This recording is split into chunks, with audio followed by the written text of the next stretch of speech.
Greetings, SciFiction universe. My name is Owen C. Cutter, and you're watching SciFiction digitally simulcasting all over the grid on Facebook, X, and it used to be Twitter, Twitch, and YouTube. So we're broadcasting out. We've got an amazing guest going to be joining us here in about 15 minutes or so. His name is Jordan Clark. He has an awesome new comic book. I'm going to let him tell you about it. It's super cool. I finished reading it today, and it's absolutely phenomenal. We've been very, very busy with a lot of new projects and a lot of stuff we're getting ready to do event-wise as well. Wanted to go over a few things. One of the things I've been working on over this last month or so is I'm putting together, let me show you this here. I'm putting together a documentary. My client, good buddy, I'm his agent, Chris McCauley, is going to be going to Ballymena, Ireland. Let me get this bringing up on the screen here. Ballymena, Ireland is his hometown. And this is the Ballymena Academy, which is kind of like the Harvard sorts of Ireland. And they're dedicating the library. It's 80 acres of awesome. It's a beautiful campus.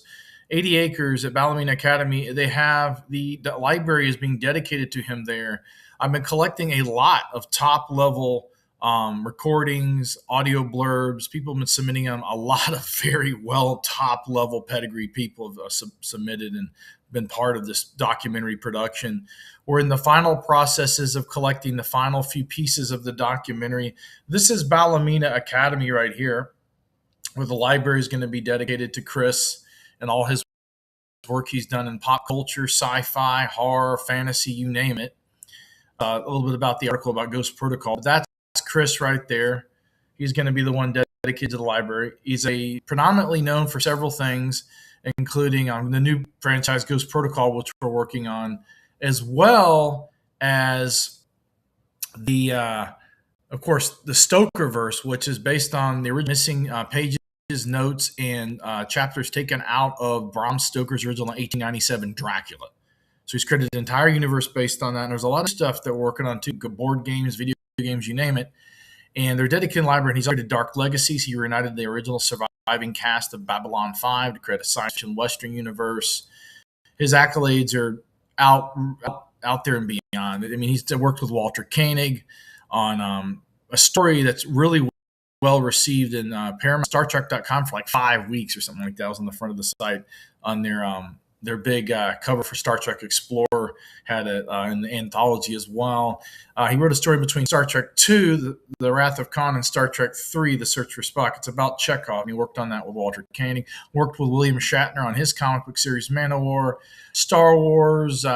His friend Terry Hardin, she's contributing to the documentary as well. Just tons of stuff. So I've been in the final stages of getting all the content together to send off to our team that we're going to be putting together this next week or so to edit. Very excited about that. Ballymena is an interesting. I've never been to Ireland. I'm Irish myself. Probably need to go, right? Excited about that. Our guest joining us in about 10 minutes or so is Jason Clark. I would definitely read his new book. I believe it comes out April 14th, according to Amazon, and it is absolutely phenomenal. I can't talk about it. I won't spoil it. I didn't tell you a little about it. But I had a preview copy, and it's some of the most gorgeous art and beautiful storytelling I've ever seen. It's absolutely phenomenal. It kind of resonates on that quantum leap vibe, when you're going back and forth and stuff. It's really cool. That's all I can reveal about it. Event-wise, we're going to be doing a ton of events coming up. We've got the Writers and Illustrators of the Future 42nd Annual award ceremony that we've been invited to graciously by our good friend John Goodwin and his wife out there in Hollywood, California. After that, we will be going to Level Up Expo, Video Game Expo in Las Vegas, Nevada in late April. After that, we will take a little break because we're gearing up, finishing the final edits and development of the documentary that will be showcased in Ballymena, Ireland. We'll be going to that awesome, prestigious event, which will have a lot of cool stuff going on with that. And then after that, we're planning to go in June to Tennessee. I'm happy to announce a lot of marketing, a lot of pictures and due diligence on this. My client, Chris McCauley, will be at ICC, Imperial Commissary Collectors Convention in Murfreesboro, Tennessee, outside Nashville, with Bruce Boxleitner and Claudia Christian, who worked on with Dark Legacies that he Babylon 5 cast. After that, we will be coming to you from an event with the San Diego Film Commission, I believe tentatively called FilmCon, which I'll be at on, I think it's July 16th, I believe, or something like that. A few panels I'll be presenting that. Some other events going on after that. We're looking at the big STLV 60 anniversary, looking at going to cover that. That's going to be 60 years of Trek goodness. Well, hopefully there's some picking up with the state of Trek now. Hopefully we can get some new stuff on the burner and I get it simmered on and turned up high where we can get some awesome content. I know they canceled what was the last one? The Starfleet Academy was canceled. Star Wars is ramping up too, though.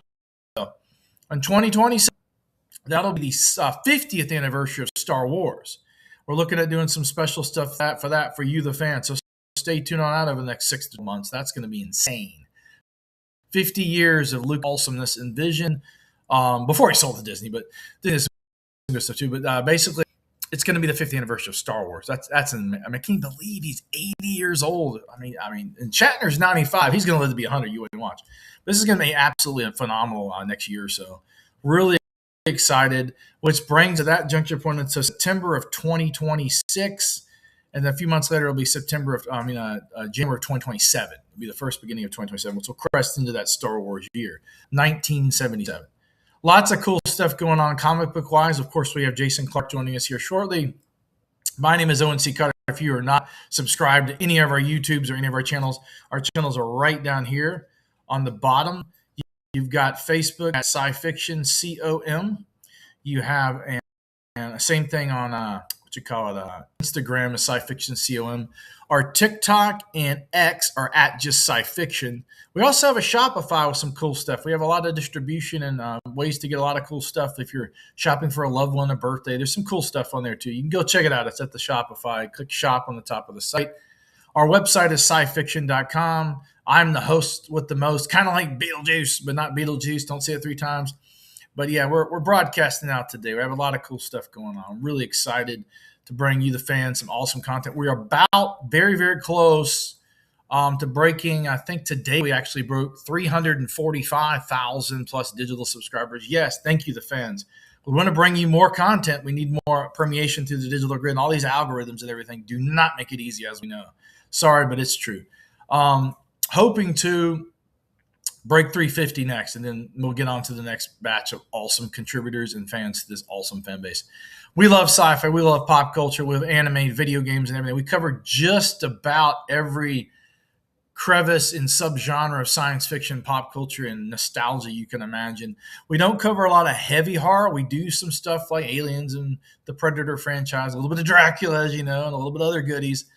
We predominantly do anything and everything. I mean, cyberpunk, steampunk, working on getting more. We've got some new contributors that are ramping up. If you see some new categories like virtual reality, augmented reality, technology, space, and stuff like that popping up more articles, that's because we got more people contributing and they're doing really good work. You know who you are, several of them in that area. And we've also got our senior contributors and all of our other contributors. We have a whole writer team that writes from all over the world, from Europe to Amsterdam to the United States to anywhere and everywhere. And we're very, very happy to have them aboard. They do some amazing work. I tell you what, man, I could not do this without them and our other team members and our videographers and our editors and all. This is a lot of work. Matter of fact, this is my full-time job, all this, and it's absolute blast. We love doing this and bringing all the quality content to you, the fans, that mean the most. Because what is it? Fans fuel the awesome galaxy that is sci-fiction and science fiction and pop culture and beyond. I'm going to bring up the site one last time. I want to show y'all something here before we get Jordan on. We've got the site where we've been working on some new, like I was telling you about the space thing. We've got some space content.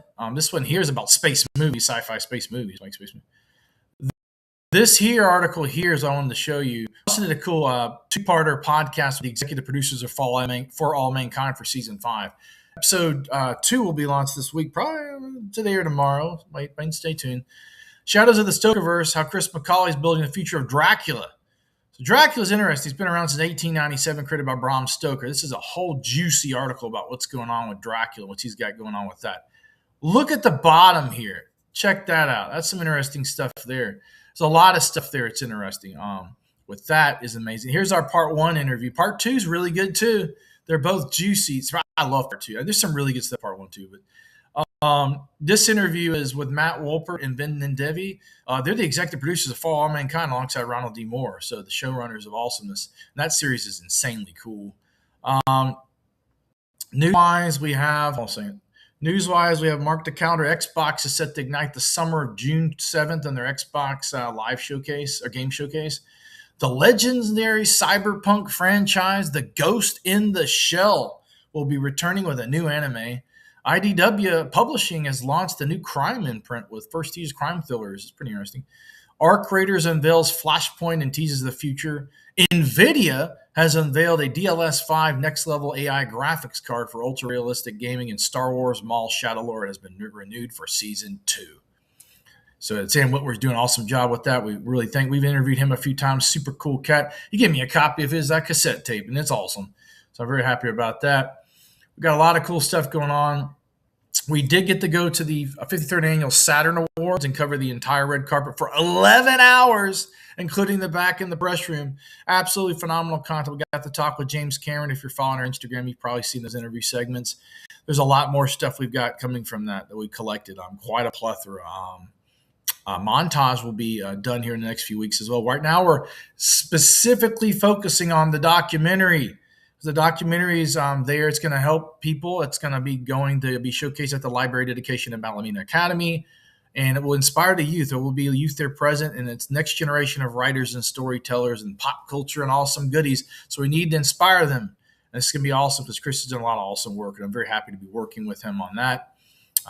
When you see some of the people in this doc, I cannot tell you who they are, but it is a laundry. I'm talking like top tier people, like can't even I want to, but I cannot tell you who it is. It's like 20 or 30 of them too, or maybe more than that. I've lost track. These are people like, oh, wow. That kind of, it's insane. And they're all good people. And they really believe in what we're doing, as far as what Chris is doing with his work over the years in science fiction and pop culture and writing and literature and all the literary history he's made already with the Stokerverse and beyond. So really excited to bring that to the table for all the people in the world, actually, to be able to be inspired. Because everybody, like the gentleman we're about to bring on, Jordan Clark, he's written an amazing new graphic comic book novel that's coming out, I believe, April 14th, called Ancestral Recall.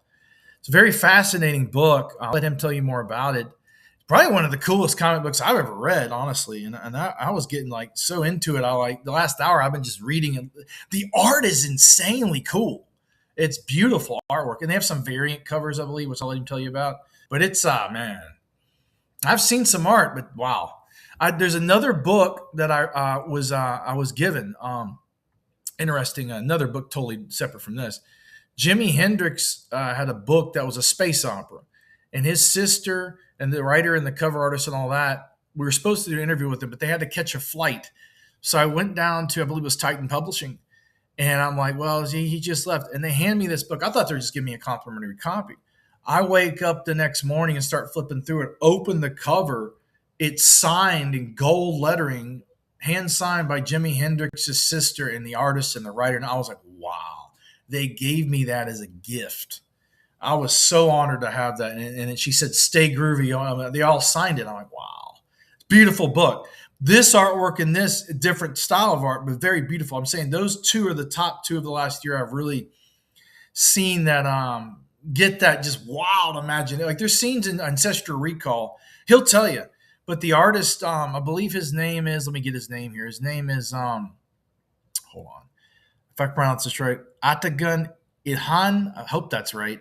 He does the art for Ancestral Recall, and it is just absolutely phenomenally gorgeous. And it's sci-fi to the max with a little bit of everything. It's like, I think the description's like Sinners meets Quantum Leap. If you don't remember Quantum Leap, that was with Sam Beckett. Scott Bakula, before he was in Star Trek Enterprise, played a time-traveling physicist named Dr. Sam Beckett, who never returned home, by the way. And he's still quantum leaping it out there today. This year, by the way, is the 25th anniversary of Star Trek Enterprise. Coming up this year is also the 60th anniversary of Star Trek. Bakula will be at Star Trek and STLV 60 in Las Vegas, which we will as well. So come see him. Come see all the Star Trek goodies. This is 60 years of the franchise. Next year's 50th of Star Wars. Two big titans of science fiction, pop culture, and space opera fantasy. Very excited, as you can tell. It's been a monumental week. We have been just, man, so busy. Every day I've got like just dozens of emails coming in for the documentary, and then all these other. It's a lot to maintain. I was up I can't tell you who it is, but if you told you, pop culture people, especially comic people, go insane. I had to be up about an hour. It takes me a while to kind of get booted up, get a cup of coffee. 2 a.m. I was up this morning. I have not slept since about 3 hours or so after that. 2 a.m. I was up interviewing, doing a recording rather, with a gentleman who I cannot tell you who he is, but is like a legend, and a gentleman at that, a beautiful person. His contributions to pop culture, we'll just say that word, pop and culture, is phenomenal. Super cool guy. He's going to be in the documentary and like dozens of others, and it's going to be insane. So we'll be showcasing that in May at the dedication ceremony. But we're going to be bringing on Jordan Clark here shortly. I don't know if he's in the Quantum Leap waiting room yet, but he will be soon. But my name is Owen C. Cotter. If you're watching SciFiction, if you are not following SciFiction, please follow SciFiction, because we have so much content. We're pouring out just troves of it. A lot of popular stuff, too, like everything from trending news to pop culture and science fiction and video games and anime and space and technology and virtual reality and augmented reality and AI and anything. Well, not AI art, but maybe there's an article on there about the controversial AI. It's a cool article. Some interesting stuff. Tons of stuff. We've hired more writers. We've actually ramped up the power of their work. We've been getting them to do even more and more and more and more content, because the more content we have to supply you, the fans, the more awesome stuff we have to provide. So there you go. Ramping up more live streams. I will let you know after September, October, we're going to take just a little breather to catch a breath, because we're going to be going over some more projects we've got going on. Usually there's kind of the big summer blockbuster season with Comic-Cons and all that, and it kind of take the winter's a little dead, and then it takes off. It's just like waves. We're like going in waves, like rocket ships and all kind of stuff, right? Like that, like, or more like that. We're going up and up and up and up. So we've got all this stuff going on. It's a lot of work. We're now at full warp 9,000 light speed and beyond, going faster than light. FTL drives in the Galacticon Max. We're jumping the ship to the next universe and beyond. We're having an absolutely phenomenal time here. I'm here right now coming to you on this digital streaming awesomeness, simulcasting. We've got 4, 5, a lot of channels we're simulcasting on here. I'm going to bring the comments window up. We're out there on the thrusters there. We've got the everything. Let me switch out the captions here and get Jordan's captions here. Ready? There's his captions there. He is an interesting character. I was researching a little bit about him. I'm going to let him tell him about himself, because I don't know enough about him. He's himself. He knows more about himself than I do. But he's worked on comics. You'll know some of the things he's worked on. I'll let him tell you about that. Star Wars, too. There's some Star Wars in there as well. We have a lot of Star Wars fans, and a lot of Star Trek. Each social page has a different level of different topics.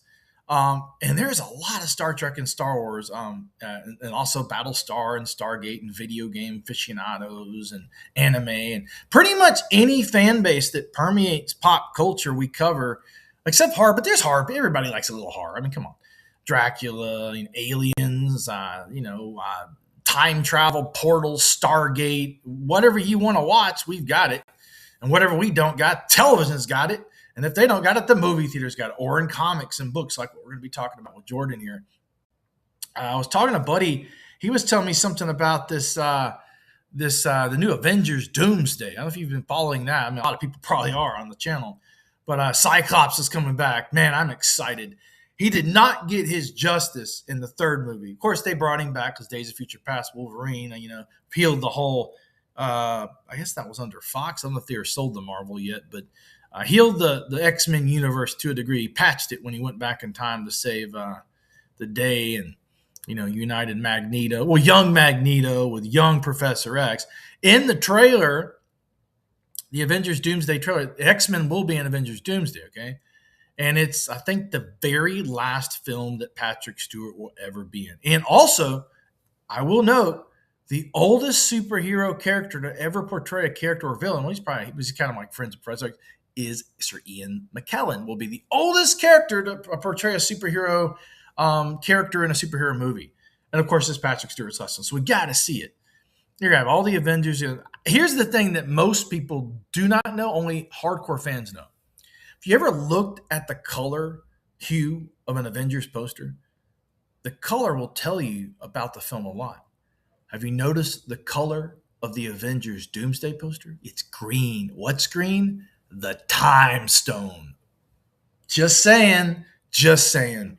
And if you watch Thunderbolts, what happened at the end credit scene? Something's coming in from interdimensional space. That's also multiverse, and it's the Fantastic Four. Or maybe not. Who knows? Maybe it's Doctor Doom coming there with Reed Richards and Sue Storm's son. We don't know who it is. It does have the Fantastic Four rocket, but we don't know. Of course, if you watch the Fantastic Four end credit scene, Doctor Doom's there, and Robert Downey Jr. is reprising his role as another character, a.k.a. Doctor Doom, which will spill over to Avengers Secret Wars, probably on Battle World, and we'll hopefully get to Thanos where he rips out the skull and all the other cool stuff we've seen in the comic books over the years. And yeah, so that's going to be absolutely amazing. I'm excited. I think this is going to be the pinnacle of Marvel. We've waited decades. We've had a lot of the heroes reunite, in Infinity War and Endgame, but now you've got the X-Men, you've got OG, you've got New G, you've got multiverses colliding together. I mean, what more can you want? It's pop culture, comic book on galactic steroids. Speaking of that, on galactic time travel and steroids, we have Jordan, I believe, in the Quantum Leap waiting room. Let me bring on Jordan here. Jordan, how's your day going, man? Is he there? He blipped out. Can you hear me? Can you hear me? Yeah, I can hear you. I can't see you, though. You're caught in time travel or quantum space. Okay, let me get 1 second to adjust my You're audio. good.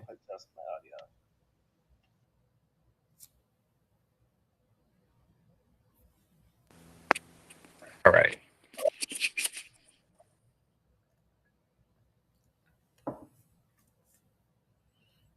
Telling all the fans about all the pop culture goods. Let me bring you, but here's another one here. Turn that one off. Turn this one on. There you go. I had two of you. I was a clone there, a digital clone in there in the system. Can you see? You there? You froze up. Go on here, see. Let's see if we get this one here. Bring him on. Let's turn this one off. Okay. Can you hear me? I think your signal or something's froze up. All right, we turn that one off. Turn this one on. There you are. Can you hear? You're freezing up there a little bit, but can you hear me? I can hear you, yes. Okay, that's just the static imaging you've got as a cover photo then, right? Yeah, well, I don't know. I feel like I'm freezing up here. Let me see if I can get somewhere that I got a little bit more. If not, we can do audio too. Either way is fine. Yeah. Well, we can get going, and then we'll see if I unfreeze. So it's frozen in carbonite like Han Solo. It's awesome. Well, at least they can see your face, so that works. Yeah. So I was telling all the friends, I just finished about an hour ago reading the final few pages of the comic. It's phenomenal. Okay. Absolutely. Thank you. Appreciate it. You did a great job, and the artist did the artwork as well. I don't know if I pronounced the name right. Can you pronounce it? It's Antigon? Adigan, yeah. Adigan, yes. Absolutely phenomenal art. Absolutely phenomenal. So you're the writer of this story. Just curious, how did this whole thing come about? Like, what inspired you to write something like this? Yeah, well, I was part of the Milestone Initiative, which I was grateful to be a member of, which was something that DC Comics had put together in terms of, trying to bring a little bit more diversity to the comic space and trying to bring a little bit more. There you are. So it froze up there Sorry, again. Yeah, I can hear you. That's all. now what's happening with my camera? Anyways, so yeah, from there, I was getting a lot of inspiration just being around a lot of the original Milestone people.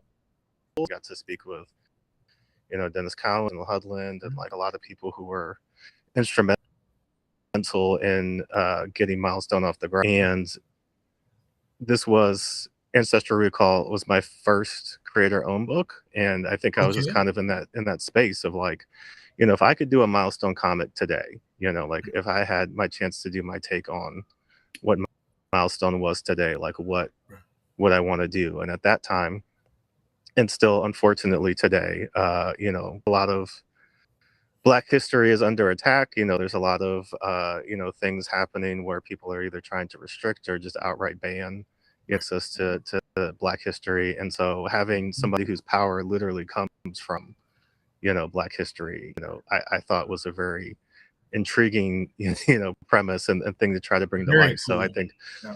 that's where a lot of my inspiration came from, just trying to honor that Milestone legacy, as well as trying to do something to help people have access to that history, because I think comics are a great kind of like, it's the flavor with the medicine, you know what I mean? Like it kind of Mhm. helps, people discover things that maybe they wouldn't have just, in everyday life.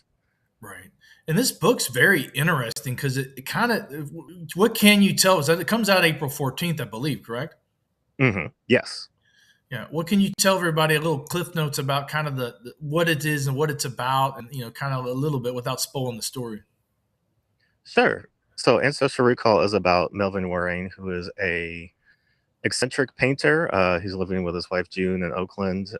He's kind of been not like retired, but he's definitely not as active as he used to be. He's a little bit older. Right. And, throughout the course of his day, we kind of get the sense that, Melvin depends on his wife a lot, for a Mhm. lot of different things in his life. And so, he is going about his day, but soon discovers that his wife has gone missing. Right. And in the journey to find her, also discovers that he can tap into the literal power of Black history, so he can access the abilities and the knowledge of many different historical figures. Like one of them is Jean Louis Michel, who was the greatest sword fighter of the 19th century. You also get people like Kitty Knox, who was one of the first and prominent Black women cyclists in America. So we try to give you a bit of everything, in terms of like people And who, the race car driver too, I believe as well, right? yeah, Sherilyn Glass. There's a Mhm. lot of people who even I didn't know about, before starting Few I working didn't on know the about book. either. That's cool. So yeah, I mean it's a story that has obviously a lot of historical context, but it's Mhm. also, a love story. It's also, a very, straightforward science fiction story. Added some comedy and some levity in there as well. So, you get a little bit of everything with it. And it deals, it's kind of like not, it's time travel, but it's kind of like, I remember the description calling like quantum leap. Can you go into Hmm. kind of like that aesthetic, how that plays into the story, and what is that? How that vehicle is being used in the storytelling? Yeah.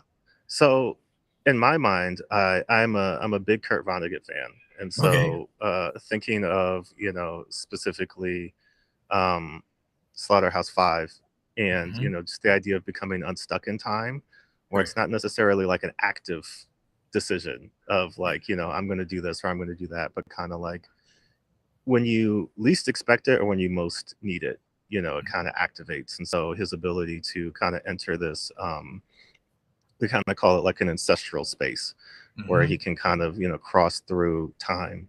uh Taps into these different eras and stuff almost. yeah, and I mean, you'll see it in the comic as well, Mhm. like he goes back and he meets Samuel Marlowe, who is like the inspiration for Philip Marlowe. And in the comic, we do a little bit of like a grayscale noir look to it. And It then looks other cool times, too. Great. yeah, other times when he's traveling through different time periods, like we tried to match the aesthetic with everything. So Yeah. yeah, I think our idea was not trying to make it like a hard and fast time travel that is Mhm. kind of like, there's a lot of rules and things to it, as much as it's just like, you know, uh, an ability that is, definitely like, unique to Melvin, but Mhm. also, allows us to kind of play with, different eras and time periods in history. How did you go about choosing the specific groups of people he meets throughout time? How is there like a do you have the research, or where did you pull these different particular characters that are featured in the book? Yeah, there's definitely a lot of research going on. I think, one of the biggest things for us was not wanting to just do all the people that and having Mhm. him meet, Right. like all the named historical figures, either through, civil rights or other eras of American history. We wanted to kind of reach out to Stuff some of the people more didn't know as much familiar with. Right.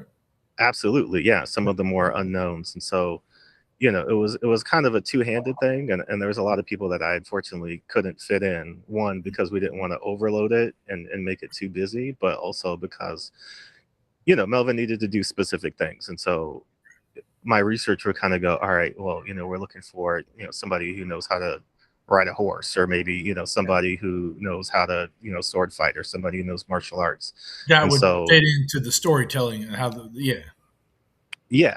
And so that would kind of be the start of the research. But then I would dig around and try to, read as many different stories and accounts as possible to try to find somebody who felt like, a, they would offer, a very interesting look, at history, and B, is somebody kind of interesting to bounce off of Melvin. Because I think, as you see throughout, his story, some people are a little bit more gentle with him. Some people are a little bit more like, you gotta get up off your ass and get Right. moving with him, Like those and ninja so, guy and the other yeah. yeah. So, there was a lot of good kind of like back and forth, in terms of trying to find the right people who could be, a, both, historically interesting, and then B, good foils for Melvin. And there's this character in there that's like jacked into this AI grid thing from like the what is what tell a little bit about that character. So that would be our main villain, Mitchell Mhm. Evans, who is I mean, again, when we were starting the story, this is back in like 2021. And so, Okay. AI was not what it is today. But even back then, kind of thinking about a lot of the people who are shepherding, Mhm. the quote unquote future, who kind of have all these visions for us in terms of, the products they're trying to sell us, or the things that they're telling us are going to make our lives better. And Right. so, taking it to this extreme of, what if AI was the company, what if it was running the company, what would it think, what would it try to do? And it would basically want to maximize profits. So what can I do to get the most money out of this company? And so, it was like a mix of like, Elon Musk, if Elon Musk became a company, Right. almost. Sure. And so, it was a lot of fun to play around with it, because I think AI obviously is something very on the minds of a lot of people Yeah. today. But also in terms of like, the antithesis, right, of creativity. You've got, Melvin, this very creative painter whose whole life is kind of this imaginary space. Right. And, Mitchell, who is a very like, goes to the extreme of just basically becoming, this AI company. And so you've got, this very hard data, hard information person, and they do bounce off each other, especially near the end where they have their big showdown, and it's kind of this literal battle of ideas. And there's almost like a it's all like the zeros and ones, almost kind of like a matrix of Hmm. it talks about programming and stuff like that. Can you talk a little bit about that kind of philosophy that's built into the book and so on and so forth? Yeah, I think, as as the world continues to get into a more, just like modernized space, we think a lot about how so much of our world is digital, and how Mhm. accessible we all are, through technology, and how much of our time and attention it demands, every single day. And so, I think one of the big things about this book is like, it's great that that technology exists and that we have access to all of that. But Right. then it also asks the question, well, who decides what information is available, right? Like, if this person is controlling the flow of information. If you're asking ChatGPT to tell you Right. something, who told ChatGPT what it is that it knows? Because it doesn't know anything. It knows only what it's programmed to know. And so Right. if it's only programmed to know specific things, and certain things like Black history or other histories are not incorporated into that, then we're not carrying that on, right? And so it is Right. kind of a question of, as we continue to, these technologies sadly are not going away. They're here, Unfortunately. and we're dealing with them. And so the question becomes then, how do we counteract some of this? And it is through, keeping these stories alive however we can. And the book is kind of like a it's not just sci-fi, it's like Afrofuturism as well, but it Hmm. has a lot of messages too about, cautions about, technology and AI. I was watching an interesting video like last night about how people are now collecting physical media like VHSs and DVDs Yeah. because all these streaming networks now are, say we lose the streaming networks and we have a generator and we can plug in a TV and watch a VHS. I mean, there you go. You can still have your entertainment, Right. right? Right. Yeah. And comic books as well, because those don't require any electricity. You just read them. Absolutely. Yeah. Well, I think, the desire to return to physical, I Mhm. think also speaks to, I think a lot of people's anxieties about, again, just like who controls that flow of information, right? Like there's been people who have noticed and spotted, certain TV shows or things that are streaming. Mhm. And then they go back and they say, well, I don't remember that being part of the episode, or I don't remember that happening in the Right. episode, Right. or I remember there being at least another minute, and then they go back and they check old VHS tapes or things like that, and they're like, yeah, they took that out, or they changed They that, took it or out. They cut it off for commercial break. right, yeah. And so you get this weird, Mandela effect of like, am I going crazy? Because, like I clearly remember, but watching it now, it's different. And so again, like having something preserved in that way where, you still have some tangible control over, your media. Yeah. Because that's the other thing too, is with a lot of those streaming services, things just disappear, right? Like Yeah. you're in the middle of watching a show and it gets pulled because They pull it they don't off have the the rights to it anymore, and then now you can't finish watching it because, or you just subscribe to something else, right? yeah. And so still having that ownership of it does give people at least some control over, the media that they're taking in. Which also brings up another point. I was talking to a relative of mine a while back, and he was telling me that there's films like from the 20s and before that are lost to time, like the film's gone, Absolutely. and they were Yeah. never restored or anything. Which God knows what kind of cool sci-fi and pop culture stuff was lost to time too, man. Absolutely. Yeah. I mean, even stuff that just was, like you said, never preserved or, Right. digitized. Like I think again, there's the dual coin of it where it's like, yeah, if you don't find a way to keep it Mm-hmm. burned, people sometimes find weird things at like garage sales, or, it's just like, how did this Like a get in there? lost But episode of Doctor Who or something, right? you're right. Yeah. So, Yeah. like there's definitely a need to keep these things alive. But yeah, so much of it unfortunately has already been lost. This is like I was watching a documentary. The original negative of Star Wars was so far gone that they had to go in and Mm, remaster that for the special edition. And I think I mm. don't know this for sure, but is that in the registry of the National Film Archives registry? It has to be. Possibly, yeah. I mean, I would hope it is. Me too. They've got that. I know they have several like iconic films, and it's a whole registry. That's the thing, like the archival of not just that, but pop art. I've been going to a lot of these Yeah. comic cons over the years. I brought up a good question with many people, including art collectors. Pop art is considered now highly collectible, and it's like fine Hmm. art. I've seen Right. people in there, I mean, paying like $10,000 and $20,000 for like just the cover piece or a concept art, and it's getting to be like this so highly coveted. And Yeah. in the comic books now, they're grading them. CGC's got them where they're grading them Hmm. like 8.5 and 9.5, and they go in there, and this is like it's like museum archival because they do that like in the Yeah. Smithsonian. NGC went in and graded all the numismatics inside the Smithsonian, all the books. So this is like archival for the future, if you think about it, in physical media too. Absolutely. Yeah. No, I mean, my mom tells me the story all the time about how her brother collected all of the original Marvel comics when they were coming out. collecting wasn't a thing, as it is today. Like people kept them obviously, but it wasn't with any intention of like becoming a millionaire. Right. And then, one day they came back, after college, and my grandma had thrown it all out because this is just junk in my closet. I And need, X-Men need the #1 space. sitting somewhere in a Comic Con now for $20,000. Exactly. Yep. That's awesome. Yeah, I was down there at where's that WonderCon, and this guy. I mean, he had a Yeah. see the thing about X-Men #1, you got to have a clean cover. You want it at least in a 4.0 Hmm. because the cover gets damaged and creases and all that. And there's a dude that's a friend of my buddy. I think he's got like a 7.0. And I'm like, wait, what? It's like a $70,000. It's got to be like in the Yeah. tens of thousands. Yeah. Oh yeah. Thing is, I kicked myself when I was about maybe 16, 17 years old. They had one.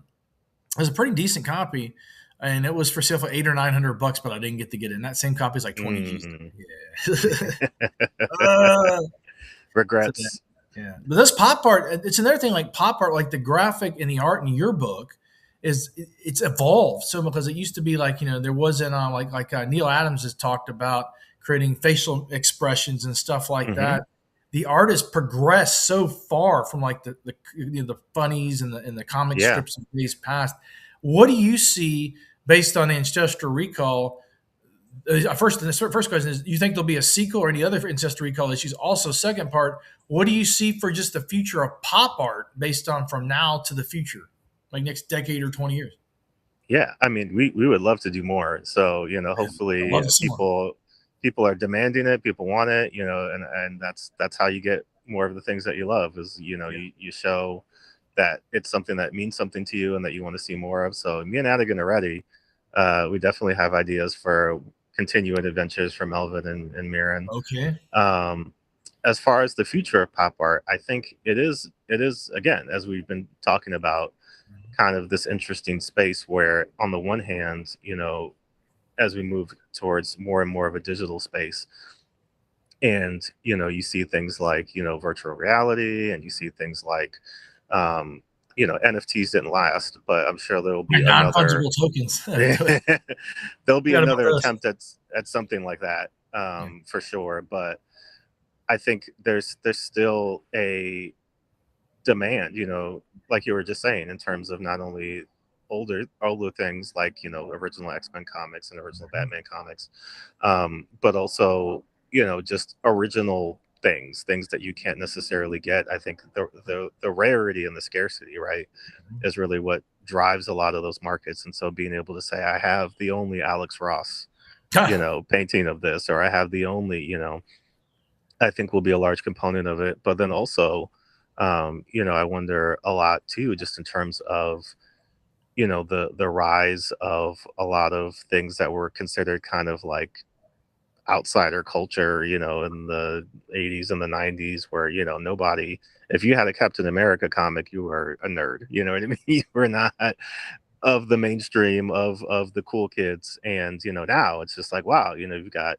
not only just comic books, but you think about manga and anime and, Not to mention you know, collectible figurines and toys and sculptures. yeah, And you've got like absolutely. companies like Prop Store of London. We've had Brendan Allinger on a few times, and they Hmm. just C-3PO head for $1 million. Yeah. I mean, you think about, even a lot of, Todd McFarlane stuff, that the We've had statues him and on. things He's that are, talking about all his awesome. He's done some amazing yeah, work. Films. Talk about his story. Spawn. Those books. I mean, yeah. toys too. So absolutely. So I think, there is Of course. a definitely a bright future in terms of pop art, and even when you think about people like, Warhol and Mhm. others who are considered pop artists, I think it just does matter in terms of, again, what is the space that we're engaging with a lot of this in, right? Because it's one thing to have, again, like, I think part of why NFTs didn't last, besides They're being a not little bit silly, physical. They're not real. They're digital. they're not physical, Right. and you can't display them I mean, you could put them on a screen, I guess, but it's not the same as having, like, again, a framed Right. cover, or issue, or like you said, like a physical statue or something that you can display. But I think, there's definitely a continuation of it. In the 90s there was a big, bubble pop, right? Like, Mhm. we kind of came out of that and people were a little bit wary about, the future of the comic book industry and other things. There's a whole bunch of Um, roller coaster ride going on there. yeah. But even now, I mean, you think about how, Paramount is buying, Warner Brothers is buying, Like all a these other, and bazillion like, dollars. yeah, and all of this stuff becomes commodity still, right? Mhm. Like Batman is commodity, Superman is commodity. Like there is no going away for a lot of those things, and whether they exist in comic book form or movie form or TV form or video game form or just like the pure art form. I think they'll always be with us. So it does just matter, I guess, in terms of like, hopefully, the artist remains at the center of that, because Yeah, we have a lot of stories about people who created all of these things and they never got any money recognition. for it or Yeah, recognition for right. it or any of that stuff. And so hopefully there's avenues that allow people, whether or not it's simply, the creator of the character, but also like, the person who made that Todd McFarlane statue, the person who like, Sure. you Sculpted know, it and all that stuff. Yeah. yeah, like, having a bit more, attribution to them in terms of like acknowledging, the work that goes into that. Cause I think, Yeah. not losing sight of like, this Right. stuff is cool, this stuff is Very awesome. And cool. like, being Mhm. able to like marvel and look at, original pieces of art that people made, I think is something that I hope we don't lose, in terms of when things move forward, because, I'll always be amazed that somebody made any of that with their own hands. It's crazy. I look at Adigan's artwork in this book and I'm Mm. still like, Man, he's beautiful. damn. Yeah, Good job, Atticus. yeah, This brings up absolutely. a question, like talking about recognition. I mean, even just in the film world, in the art world, in the writer world, it's so hard to permeate. It's almost like there's a real life, not a digital, but a real life Yeah, algorithm controlling all the, the funnels and the things, and they get to yeah. this level. I mean, that's the real world is, well, like the Matrix, welcome to the real world. But Right. if you think about it in that context, that is how you navigate the real world matrix, which translates into the digital, which translates into the physical media, which translates into art. And that's a very Right. philosophical question, but you get what I'm saying. So Yeah, that's very absolutely. interesting. The story in this book is about a man who loses, well, I'm a spoil, but he goes through all these different areas of time for all these different people have different skill sets as well. And those Hmm. skill sets are reflected in that particular lens, but they each have their own specific skill set that they kind of teach him to get through his Yeah. journey in the book. I thought that was a phenomenal storytelling vehicle, in my opinion. Yeah. No, and I think, for me, in a larger sense, I feel like Black history is, a superpower, Yeah, and it is. history in of itself is a superpower, because Sure. being able to look back, not only have, an idea and a memory of what came before, but also, to see how, even in the face of what felt like, insurmountable odds, Yeah. people endured, and people didn't take no for an answer, and people still found ways to express themselves, whether it be, artistically, whether it be just through necessity.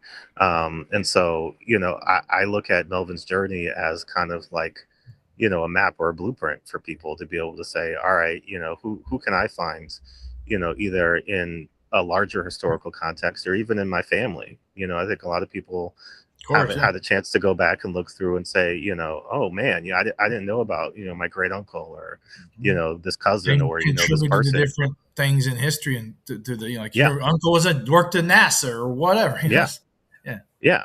History is full of stories, that I think, are necessary to remember, but also can inspire us here in the present, right? Past Mhm. informs present, informs future. And so, not losing sight of what came before, but also, understanding that the things that did come before us still matter today. We can still hold on to those and use those as guides for, ourselves as we look forward into whatever's coming next.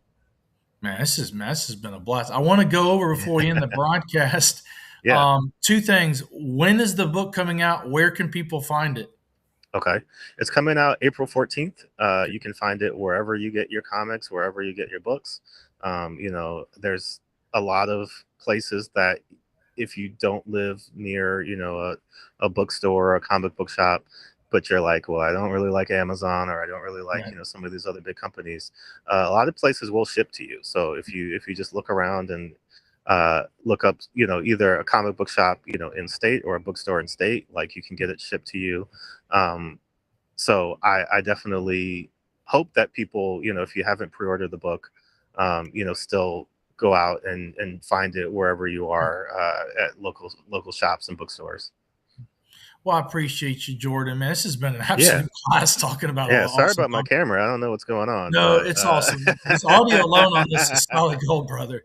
I want to yeah, thank yeah, you for joining us, man. Everybody, check yeah. out Ancestral Recall. Comes out April 14th. You have a beautiful day, brother. Hope to have you on All again, right. man.